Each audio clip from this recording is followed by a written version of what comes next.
Greetings ladies and gentlefish, and in this video I'm going to bring you a pair of games from the American T37 light tank. The first one is here courtesy of me. This is a tier 7 game, so this is kind of the best matchmaking that a tier 6 light tank will see, so that's good. We're on the Serene Coast map, and this is going to be... this is going to be one of those games. Chipmunk, what do you mean one of those games? Well, let's just say that obviously I don't run XVM, so I don't know, but certainly judging by the score line as it progresses, there might be a little bit of a disparity between the teams. Then again, to be fair, maybe not. Maybe not. It is close at various points. Anyway, it's a game that I hope you enjoy. So, I'm coming up to this bush. I've spawned in the north. I'm coming up to this bush because it allows you to spot some of the bad guys, or some of the other team members, the enemy team, as they are moving up the 1 and 2 lines. So, for example, there's an M6, there's a Sherman Jumbo, you know. Our looks, by the way, has gone full ham, which is a terrible idea, and has essentially just committed suicide. So we're one tank down already. Now, to be fair to him, a couple of the enemy tanks do end up taking shots as a result of that Lux's actions, so it wasn't a complete waste, not as much of a waste as actions like that usually are, but I still would very definitely not recommend that course of action to light tank drivers. It's just not a very good idea. Now, I appreciate this is the worst matchmaking that a Lux sees, a tier 7 game, but nonetheless, try and make yourself a bit more useful than that. So, no one was shooting what I was spotting over there, so I'm moving up to another bush in an attempt to try and spot some more people. There's that M6 from earlier on, and there's also, whoa, the Sherman Jumbo over there. Now, I don't have 6th sense on the crew at the time, but it would appear I was spotted, and somehow I bounced a shot. The armor on this thing is terrible.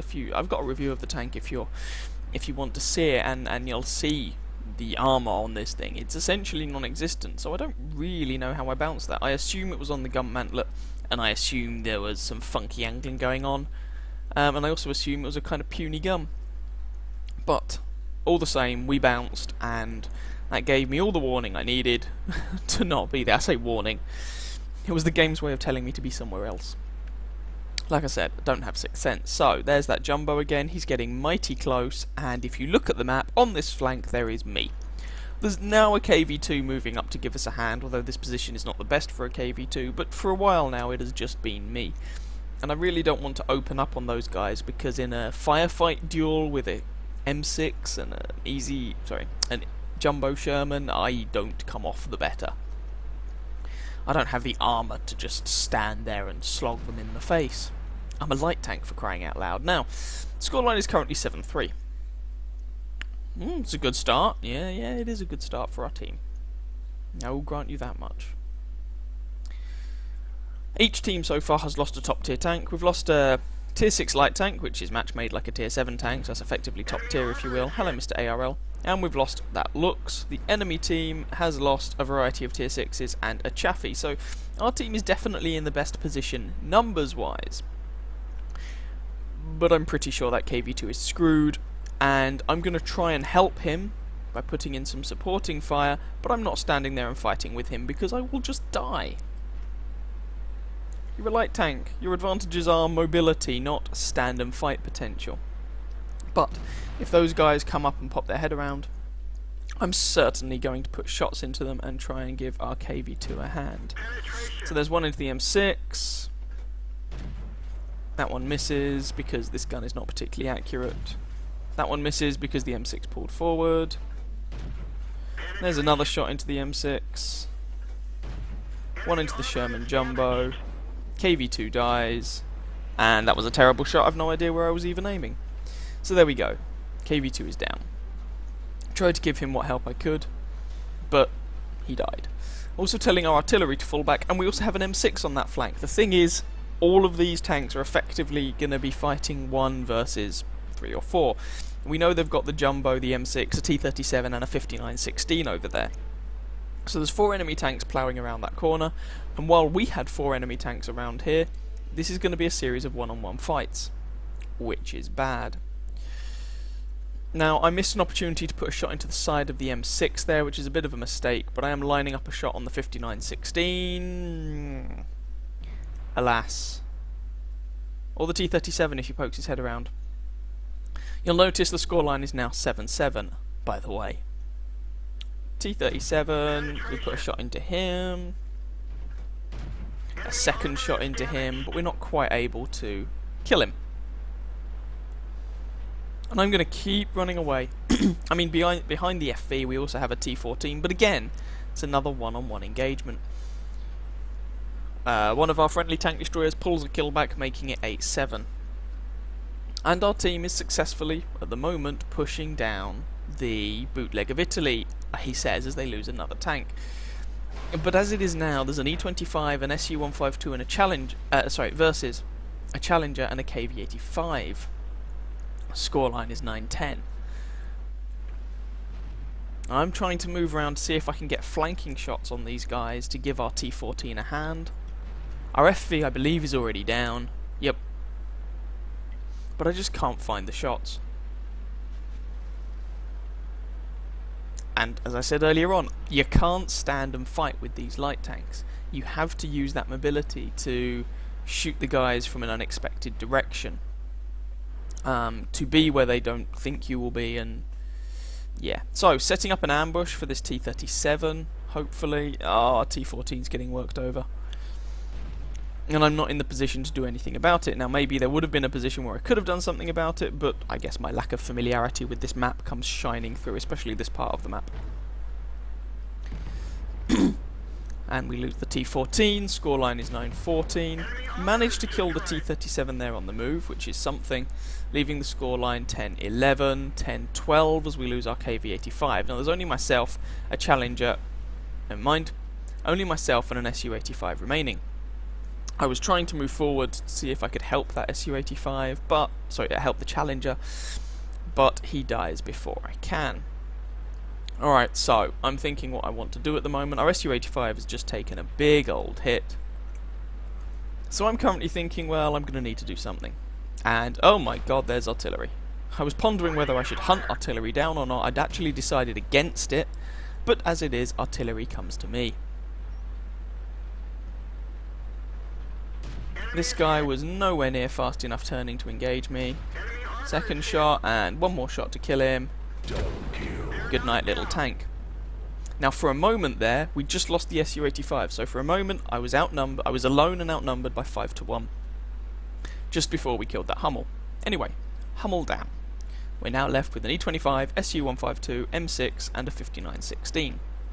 On the plus side, we're effectively a top tier tank. You know, this is the best matchmaking that a tier 6 light tank gets, and we have all of our health remaining, as I've been playing it fairly cautiously. So they're in our base, they are capping our base, and there's an E25.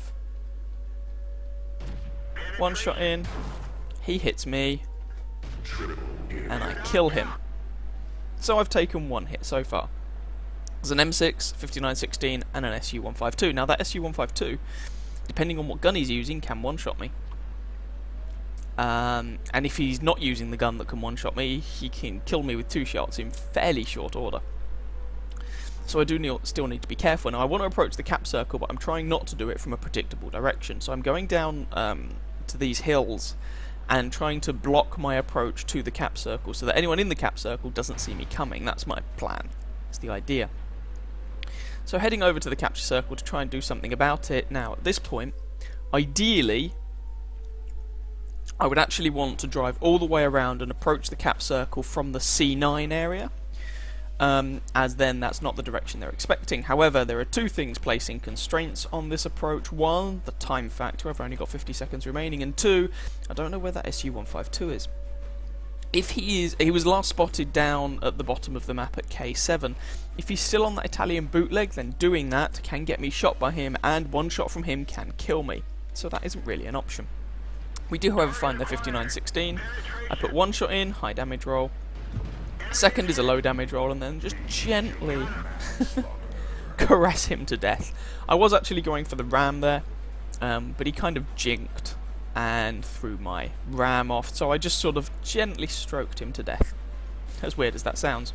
Right, M6. I have actually loaded APCR here because I want to guarantee the penetration. He flubs his shot. You don't need APCR versus an M6, but like I said, I want to guarantee these penetrations. And I take one shot from the M6 there because I want to guarantee this guy dies, and he is dead. And also, like I said, because I didn't... Ideally, I would have put one shot into him, reset the capture counter, and then flanked him, approach from a different direction, but as I don't know where that SU-152 is, and as he was last spotted down at K7, I don't want to risk taking a round from him. I can take a shot or two from the M6 and still be alive. I think in the end I took, was it one shot from the M6? In order to take away all his health. So that engagement wasn't too bad. We used a bit of APCR, as I say, to guarantee getting that the damage on him. Because I just needed him to die. I needed my shots to reliably penetrate, and hopefully I would be able to jink his shots, and I was able to jink one or two. So now I am heading back towards to the enemy base. Why am I doing that? Well, fairly simply. I don't want to sit at our base waiting for the enemy to turn up, because that does not use my advantages. The way the capture circle is set up, I can't really overlook the cap circle from a great distance, so I can't use my view range advantage over the SU-152 if I were to do that, and I can't use my mobility advantage really over the SU-152, so I don't really wish to do that. I'm fast enough that if he starts capping I should be able to head back to the capture circle if necessary, but instead I would rather apply the pressure to him. And I'm actually thinking at the moment, well, he could be sitting around his base, and if he is, I would like to catch him unawares if at all possible. As it is, he's nowhere to be seen. Alright, I'm going to start capping then, because I don't know how much health that SU-152 has, and as I say, I am now a one-shot for him regardless of what gun he's using, so I'm going to go and sit in the capture circle. So here's my logic. Sit in the capture circle. If he approaches me from over towards my left, my logic was if he approaches me from over towards my left, then I'll see him coming. So he can only really sneak up on me by coming through one of these valleys, and if he does that, I'll pre-aim there, and he started capping. I have a 12 capture point advantage. You need, I think it's 10 to guarantee the win, so this is now a victory. 3 minutes left. With 3 minutes remaining on the clock. There's no way this guy can now win. We win by cap. There we go. Ended up being a fairly nice little result in the T37, despite it looking rather hairy at one point, or 1 or 2 points. So let's go and take a look at the post-battle results. So that ended up being a first-class mastery for the T37, Fighter, Duelist, Fire for Effect, and Bruiser. We got the Defender medal for resetting the capture points on that M6. We got Invader, we won by cap, that's not too surprising, and we also got a Kolobanov's medal for standing alone versus 5 or more opponents at the end of that game and emerging victorious. Now, we were only actually outnumbered by 5-1 for a very short period of time, just before I executed that Hummel, but we got the award. Of course, remember, for Kolobanov's you don't actually have to kill all of your opponents, you just have to win, and whilst that was a victory by cap, it wasn't exactly, you know, just winning because the enemy can't cap your base in time on an assault game. We did go around and kill 4 of those 5 targets, and then just cap to try and secure the game right at the end. 1,976 damage, which is the highest damage count on our team.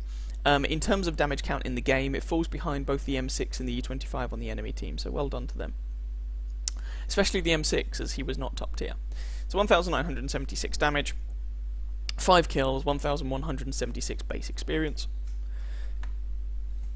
23 shots fired, 19 hits, 19 pens to get that damage count. Most of it was from relatively close range. 3 hits received, 2 penetrations, 1 didn't, so we took 1 hit from the E25 and 1 from the M6. We dodged a couple of shots from the M6 in addition, which was nice. 115 damage blocked by armor, spotted 2 enemy tanks, damaged 7, destroyed 5, got 95 assistance damage, 100 capture points and 87 defense points, and travelled 6.18 kilometers. Now, our profit margin on that was quite low because we fired off something like 5 rounds of APCR. So our ammunition resupply costs were relatively high, so we only actually made a profit of 7,800 credits. It would have been just under 20,000 with a premium account. So, there was that game. Ended up being a bit of a tight one at the end, but it was good fun to play. Let's go and have a look at another game now. So here we go with the second replay of today's video. T37 again. This one is courtesy of Mac with rather less favourable matchmaking. This is a tier 8 game. Not the worst matchmaking this tank sees, but certainly not as good as the matchmaking I had. He's platooned up with clanmate, is that Bonzo? Bonzo in his MT25, so it's a tier 6 light tank platoon. And they're here on Sand River, which is not a bad map for the T37 actually. The T37 has relatively good gun depression. I think it's 9 degrees if I remember correctly. So you can tend to use these sort of ridgelines and undulations to pop up and shoot over. This of course is a patch 9.6 replay, and I'm using the patch 9.7 client, so there are a few bugs. For example, there the client has not registered the obvious track damage that Mac has, but it has registered a driver going down and sort of registered a radio operator going down, despite the fact that this tank doesn't actually have a radio operator, and you can see from the mobility that Mac hasn't healed the driver and the tank is still moving about okay. So just bear that in mind, some of the critical damage reports are going to be a bit off. Anyway, Mac is now spotting all of these guys. So he spotted a Tiger, IS-3, 110 and Jagdpanther. Also bear in mind, of course, because this is a 9.6 game, this is the old Sand River before it got changed. And that really does matter, because you can't do any more what Mac is doing here. Mac does actually get spotted for his troubles, so he's just going to back off. Now you can see that he is taking up... He had a conversation with Bonzo at the beginning of the game, and they were just discussing who was going to take which bit of this central ridgeline. Mac's taken what was from their perspective the left-hand section, and Bonzo's taken the right-hand section. And together they are lighting the enemy team up like a Christmas tree. Mac is relocating, he got spotted, so relocating is eminently sensible, and hello Mr. VK. He's going to use the gun depression and the relatively good gun on the T37. I say relatively good gun, it's pretty decent for a tier 6 light tank.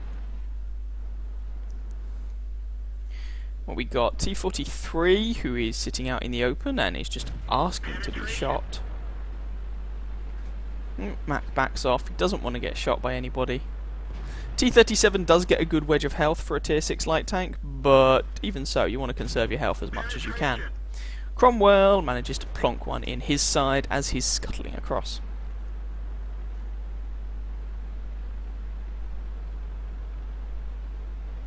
And now Mac is just returning to his original position.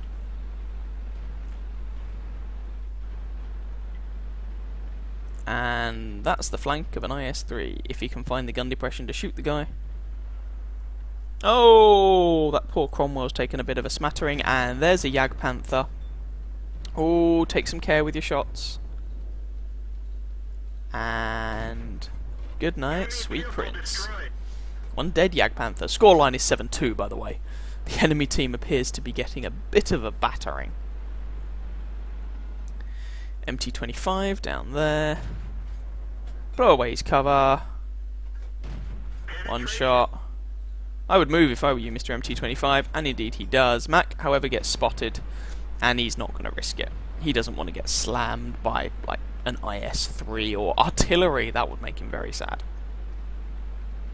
So again, changing location so that he's going to pop up in a different spot, so that if anybody is pre-aimed at his previous location, they're not just going to get a nice free and easy shot into him. There's that MT25 again. Mac gets spotted, but he executes that tier 6 light tank on the enemy team. Scoreline is now 8-3. 8-4, 9-4. So this looks like it's going to be a fairly comfortable win. 10-4. So we've got an 87 and a KV4 over here. Can Mac put some shots into their flanks? Ooh, can't see much of the 87, but the bits he can see, it's a weak point. Oh, bounce. This gun is not particularly accurate. There we go, right into that commander's tower. And aiming for the track shot. No, alas, no joy. And that was a bounce, unfortunately. Ah well. Like I said, this gun is not particularly accurate, and although that's the side of a KV-4, the armour on the side of the KV-4 is still up to bouncing this gun, alas. GW, Tiger P is behind a ridgeline, so Mac doesn't have a shot on him. Bonzo's going fourth, and Mac is, I think, going to follow him.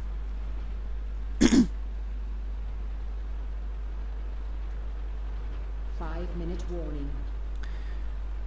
It's just these two guys left now, the KV-4 and the 87.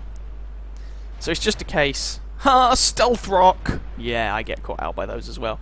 It's just a case of going and seeing if you can pick up some extra damage on these guys at the end of the game. I mean, the friendly team is capping. This game is over. Like I said, it's just a matter of picking up damage. And, well, the KV-4 is looking one way, the 87's looking the other. So Mac is going to target the 87, go straight around the KV-4, and hopefully just going to light up this 87. While the 87 appears distracted with an enemy T37. He might even be tracked, I'm not sure. No, he's not tracked, he's just distracted. And he's dead, and the KV-4, if you're going to shoot the rear of a KV-4, shoot it in the back of the hull. That is fairly weak. The rest of the armour on this tank is pretty formidable. And then at the end, Mac's just able to basically farm some damage on these guys, which is very nice. Rear of the turret now. Into that sort of panel, that hatch there. And this KV-4 is whole kinds of screwed. Can Mac pick up the kill? No, alas not. Bonzo picks up the kill. Ah, fair enough. And the platoon finishes on 2 kills apiece. And they cap out. That was a win, however you look at it. Let's go and see how well Mac did. So in that game, Mac actually achieved something that I have yet to achieve. He got his ace tanker in the T37, along with Fire for Effect and Bruiser. Mac actually, well, you'll notice that Mac and Bonzo were the top 2 tanks on their team. Bonzo only did 465 damage, but got 968 base experience, so he picked up quite a lot of assistance damage. Mac did 2030 damage, got 2 kills, and 1354 base experience. Bearing in mind, quite a lot of that damage was damage that he was able to pick up on the 87 and the KV-4 right at the end, but that's not to take anything away from the game. 30 shots fired, 24 hits, 19 penetrations to pick up that damage count, and it was an ace because Mac also got 2,390 assistance damage on such machines as the 110, the Jagdpanther, the VK3001D, and the 87. Very nice indeed. Mac was running a premium account, so he netted a 45,000 credit profit. Without a premium account, that would have still been a 29,000 credit profit, and it was a ×5 event at the time, so he got over 10,000 experience for that win. A very nice game, and very well played there overall. I'm a little jealous, as I'm still hunting my ace on the T37, but nonetheless, well played to Mac there. I hope you guys enjoyed that pair of games. If you did, please feel free to catch some of my other videos. I have, for example, a T37 review you may be interested in. You can also subscribe to my channel, and I wish you very happy hunting on that battlefield. Ciao, ciao.